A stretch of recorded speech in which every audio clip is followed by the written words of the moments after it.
All right, Eagles-Rams on Sunday Night Football, of course, headlined by Saquon Barkley's 26 carries, 255 yards, and 2 touchdowns. He also had 47 yards on 4 receptions. That's good for over 46 fantasy points, folks. We got to hear from Saquon Barkley on a historic night. Let's hear from Saquon. That'd be great. I'm not going to lie. I looked up and I saw I was at 173. And I said, I wish I never saw that. And it worked. Thankful for the fresh start. A big reason why I wanted to come here. Me and my family and my fiance, I've had conversation with. I think this is a spot where I can, kind of rewrite my story and feel like I can show everyone the type of player that I feel like that I can be and was meant to be. And it's working out right now. Yeah, I'd say it's working out right now. Most scrimmage yards in a game by a running back. Here, Saquon Barkley, his 302 yards are 5th on this list behind Billy Cannon, Adrian Peterson, Priest Holmes, and of course the Josh Jacobs against the Seahawks game. Where he was questionable. He was questionable. He had missed practice on Friday. And it was a late game, and so everyone benched him that week because they were like, well, he's questionable. It's a 4 o'clock game. I don't know. And then, of course, Saquon drinks for free, obviously. What a year.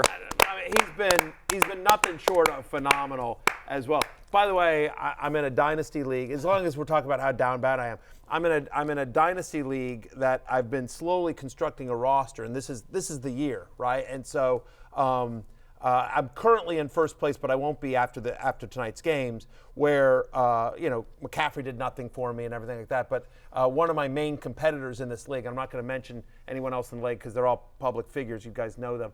But one of my main competitors in the league traded Keon Coleman for Saquon. Wow. Yeah, exactly. Like one of the other. An investigation? The other guy's got a really good team, and then he traded Keon Coleman we have one team in the league that's just a doormat. That every year this team is last and last and last and last and last, and they for some reason traded Saquon Barkley. Big Keon Coleman fan. For Keon Coleman. And by the way, there's like 3 or 4 teams, maybe even 5 that are like in the hunt. You know what I mean? Like if this particular person had said, "Hey, Saquon's available to all you contenders, make an offer." Right. I think the team would have done a lot better than Keon Coleman. Yeah, I can't believe Matt Damon made that trade. Yeah. Anyway, unreal. Anyways, I'm down bad. I'm down bad, guys. Knock me all you want. Take as many shots as you want. We'll give you a breather. America, feel free. We'll give you a breather. No, you don't have to. Maybe we will. What do I care?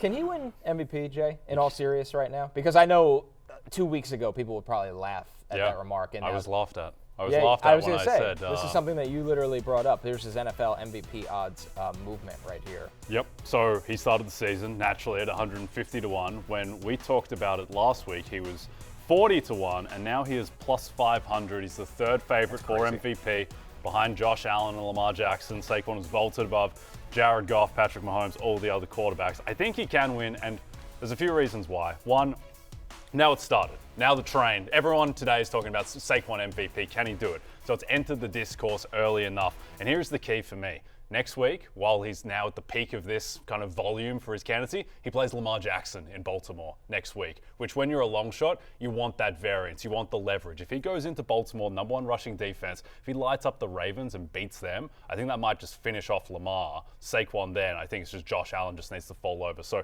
think he has a couple pathways. One, I think he's on pace now to break the all-time rushing record. Yeah. If he does that and they keep winning, then I think he will win MVP. And otherwise, if he just gets to 2,000 yards, and he only needs to average like 100 rushing yards per game to get there. If he gets to 2K yards, beats Lamar, Josh Allen. Like the thing with Allen is that he always and the Eagles are 14-3. Yeah, I mean they're potentially the number 1 seed. Potentially 1 seed. He has a few pathways now. I do think that he is definitely the 3rd most likely player to win at worst after Allen and Lamar. And Allen and Lamar, Lamar has 4 losses. Allen's numbers don't really stack up to Lamar or Burrow. So I think that there are certainly, it's very plausible this could happen. There's a couple other things that just don't show up in the stat sheet, right? But there's a couple of things because, and Jay, you know the awards market better than anyone I've ever met. But there's also it's voted on by people. This is going to sound dumb for a second, but it's voted on by people, and people have emotions, and they don't always just sit there and look at a spreadsheet and so Saquon Barkley it's a great redemption story in the division. Everyone saw the clip of the Giants and the Hard Knocks Joe and Shane on the phone. yeah, exactly. So like there's already sympathy for him. He is beloved by the media, and by the way, rightfully so. Because if you meet Saquon Barkley, you love Saquon Barkley. Like, he is that guy. He's incredibly charismatic and kind and thoughtful and just, like, magnetic. Like, he just really is. Like, everyone that – and I'm one of them, right? I mean, I've interviewed him, like, 2 or 3 times in my life, and every single time I come away from it, like, that guy's awesome. Like, and everyone I've ever talked to that has ever interviewed Saquon has the exact same reaction. Like, he's just an awesome dude, super easy to root for. And so, just, again, you've got media members voting for this award and people that know Saquon voting for him. He's in a big market. It's a great story as well. And then you think about Lamar Jackson, he's already won, whatever. So and so he's right. He's right. He's so not you're made the Super Bowl, which I don't think should really impact his chances, but it will. It will. And then, I mean, so it's really just him or Josh Allen. And if the Bills falter, right, which could certainly happen. Bills are going to play San Francisco, at the Rams, at Detroit the next 3 weeks. If Allen goes 1-2 there, then he's done. He just won't win the award at that point. Yeah, so I think there's absolutely a path here. Regardless of whether he wins the real life MVP, he's the fantasy MVP. Yeah, right. Like, there's no question. Just literally putting teams on their backs, on his back, and carrying them to victory, killing parlays in the process. You have no idea how down bad I am. Well, one player that did help the parlay, A.J. Brown, catches 6 of 7 for 109 yards and a touchdown. Classic A.J. Brown night, Matthew. I don't know what's left to say about A.J. Brown's season at this point. No Devontae Smith there, so we knew the target share would be going to A.J. Brown and Dallas Goedert. Fine game for Goddard, nothing amazing, but when you're running every single play for 70 yards, you stupid Rams, then, there's no reason to throw to Dallas Goedert. It was a fine game for Hurts as well. I mean, Saquon Barkley had an amazing day at the office. Just had a great day at the office, and we've just seen that a lot more often than not this year.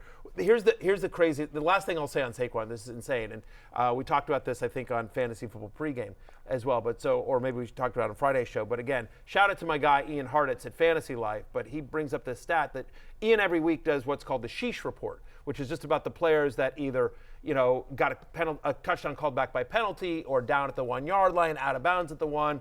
For whatever reason, just should have had a touchdown, could have had a touchdown, and just didn't score on that same drive. 9 different times this year, Saquon Barkley has been down at the 1 yard line and didn't score on that same drive, meaning like he didn't go down at the 1 and then the next time he gets in. But like, again, a lot of it's the tush push with Hurts and everything like that. So as great as Saquon's season has been, and it's been an all-timer, it could be even better. Just imagine if he'd gotten 4 or 5 of those 9 times that he's down at the 1. Like, it's just stupid, the kind of year that Saquon is having. So shout out to everyone. And I got some unbelievable responses. I asked, like, what did Saquon do to you?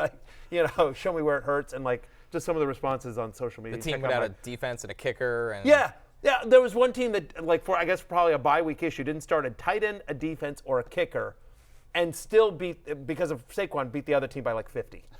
I mean, it's like, it's just, whatever. It's his world. We just live in it. On the Rams side of things, solid night for both Puka Nacua and Cooper Kupp. They each hit the 20-point marker. Puka Nacua gets 13 targets, converts 9 of them for catches, 117 yards. Cooper Kupp, same story, 11 targets, catches 8 of them, 60 yards. He gets the touchdown, which helps his night as well. Both guys right now, Jay, head into Monday Night Football as top 12 finishes at wide receiver. Yeah, I don't think there's really a takeaway here or anything that we didn't already know. Both of these guys, they are kind of defense-proof. They were able to produce against what's become an elite Eagles defense, and I think each week it's going to be interchangeable who is the better guy, but both of these guys are wide receiver 1 types. Yeah, I mean, I think it's pretty clear that when both are healthy, it's Nacua over Kupp as well. I mean, in terms of just target share, 38% target share for Nacua in this one. It's his 3rd straight game above 31%. He just doesn't have that many fully complete games. He left due to injury in the first week. There was that game where he punched the guy and he got second quarter ejection. Yeah, he got so. But in complete games this year, he's got a target share of now over 30%, including 38% last night. Second most receiving yards by a wide receiver against the Eagles this week.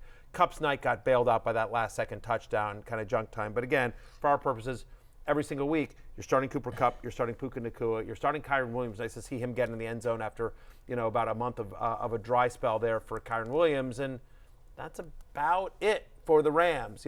Stafford's numbers look better because of that, junk time touchdown. Yeah. But, Stafford is still like a bye-week mid-tier QB2, just kind of not somebody that adds anything with his legs and isn't throwing enough touchdowns to be relevant in QB1 leagues.